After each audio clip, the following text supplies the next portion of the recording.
Bismillahirrahmanirrahim. Assalamualaikum warahmatullahi wabarakatuh. Syukur alhamdulillah atas rahmat Allah Subhanahu wa ta'ala, kita dapat berjumpa kembali di channel Wanita Bahagia. Sholawat dan salam tak lupa selalu kita haturkan kepada junjungan kita Nabi besar Muhammad sallallahu alaihi wasallam. Allahumma sholli ala sayyidina Muhammad wa ala ali sayyidina Muhammad. Semoga kita semua selalu dimudahkan urusannya, dimurahkan rezekinya, diberikan kesehatan, serta diampuni dosa-dosanya. Amin ya rabbal alamin. Sahabatku sekalian yang dirahmati oleh Allah Subhanahu wa ta'ala, lika-liku menikah beda agama Zainab putri Rasulullah Sallallahu Alaihi Wasallam. Argumentasi utama yang diajukan oleh orang yang pro terhadap nikah beda agama bagi wanita muslimah di masa sekarang adalah pernikahan seperti itu bukan hal baru dalam dunia Islam.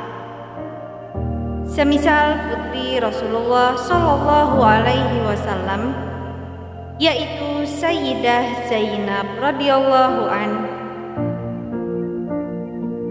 yang menikah dengan Abul As bin Ar-Rabi. Lalu apakah argumentasi ini dapat diterima? Jelas argumentasi itu tidak bisa diterima, sebab saat itu memang belum ada wahyu yang mengharamkannya. Pernikahan putri sulung atau putri pertama Rasulullah Shallallahu Alaihi Wasallam dan Sayyidah Khadijah tersebut terjadi sebelum Rasulullah menerima wahyu apapun. Baru pasca perjanjian Hudaybiyah, tepatnya tahun ke-6 setelah hijrah Rasulullah Shallallahu Alaihi Wasallam ke Madinah, turun ayat 10 surat Al-Mumtahanah melarangnya. Surat itu berbunyi, yang artinya wanita muslimah tidak halal bagi lelaki non-muslim, dan lelaki non-muslim tidak boleh menikahi wanita muslimah.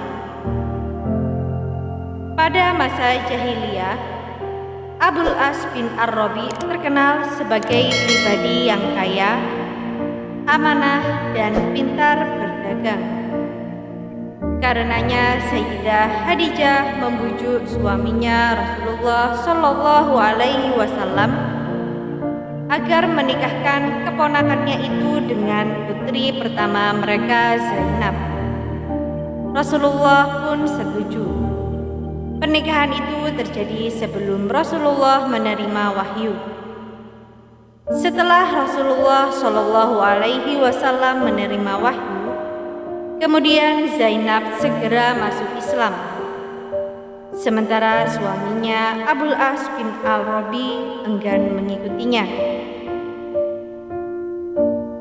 Di titik ini dapat dibenarkan bahwa nikah beda agama memang bukan hal baru dalam Islam. Bahkan banyak sekali nikah beda agama di awal Islam, karena Islam memang baru hadir saat itu, dan tidak semua orang yang sudah berkeluarga masuk Islam secara bersamaan dengan pasangannya, termasuk pula Zainab binti Rasulullah. Setelah Rasulullah mengenalkan Islam secara terang-terangan, orang-orang Quraisy segera menentangnya dan bahkan mengintimidasinya. Di antara yang paling berat adalah dengan memutus seluruh hubungan pernikahan yang berkaitan dengan putri-putri Nabi Muhammad Shallallahu Alaihi Wasallam. Utbah bin Abu Lahab, suami Ruqayyah binti Rasulullah, dibujuk agar menceraikan istrinya dengan iming-iming wanita lain dan berhasil. Ia ceraikan putri Rasulullah Shallallahu Alaihi Wasallam dan menikah dengan binti Sa'id bin Al-As. Demikian pula Abu As dibujuk agar menceraikan Zainab dengan juga iming-iming wanita lain, namun tidak berhasil. Abu As teguh pada cintanya. Aku tak tergiur perempuan Quraisy satupun. Sungguh aku sudah punya istri. Di titik ini Zainab telah menjadi seorang muslimah, sementara suaminya masih dalam kekufurannya. Mereka pun hidup layaknya sebuah keluarga hingga Rasulullah Shallallahu Alaihi Wasallam hijrah ke Madinah pun mereka tetap tinggal serumah menjadi pasangan suami istri beda agama. Pada waktu berikutnya, saat terjadi Perang Badar tahun kedua setelah hijrah antara kaum Quraisy dan penduduk negeri Madinah, Abu As menantu Rasulullah Shallallahu Alaihi Wasallam yang belum beriman itu pun ikut berangkat. Sialnya, sudah kalah perang, ia pun ikut tertawan lalu dibawa ke Madinah.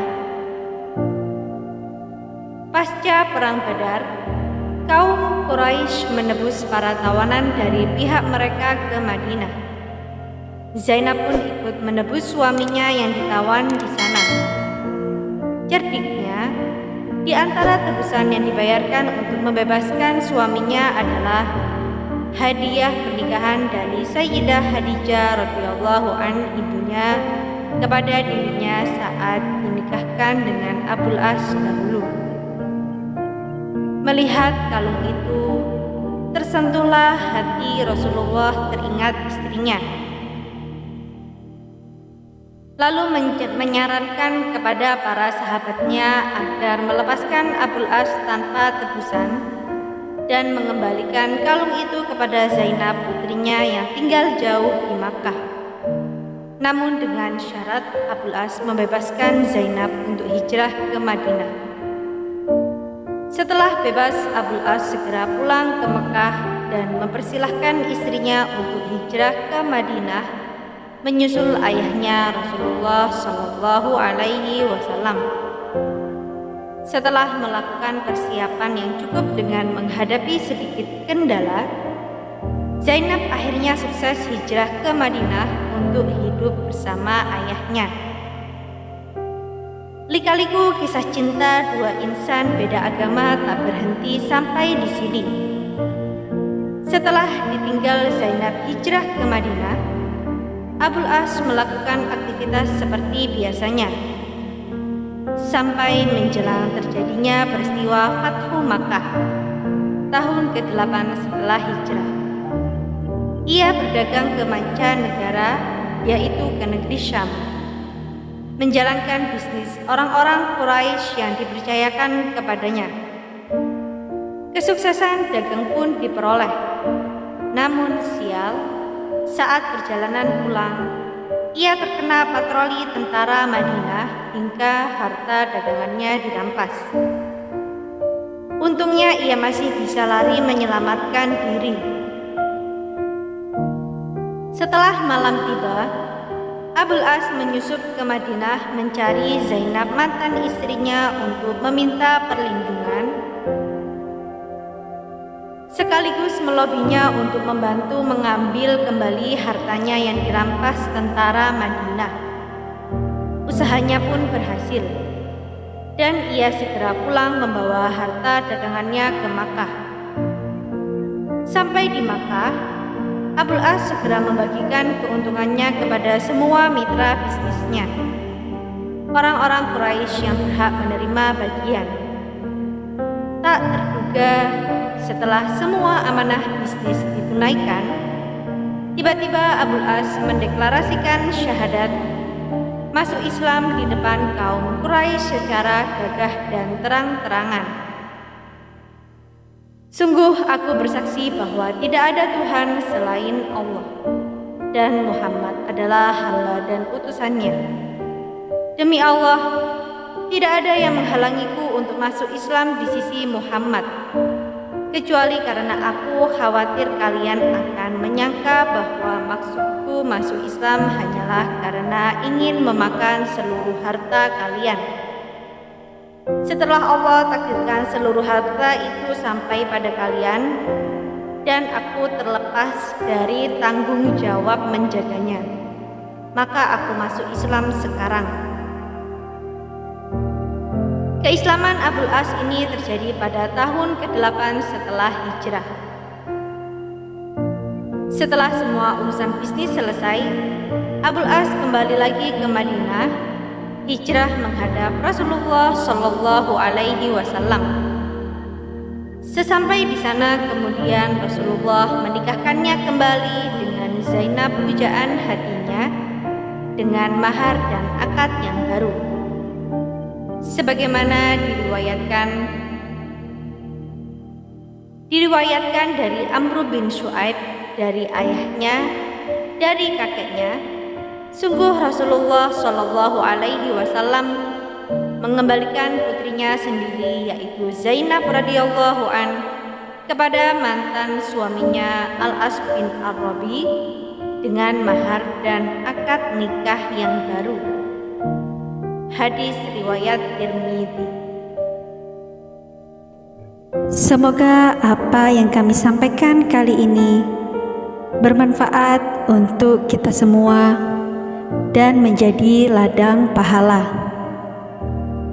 Jangan lupa untuk menekan tombol like dan subscribe, dan juga nyalakan lonceng notifikasinya agar Anda tidak ketinggalan video terbaru dari Wanita Bahagia. Sampai jumpa di video kami selanjutnya. Sekian dan terima kasih banyak. Wassalamualaikum warahmatullahi wabarakatuh.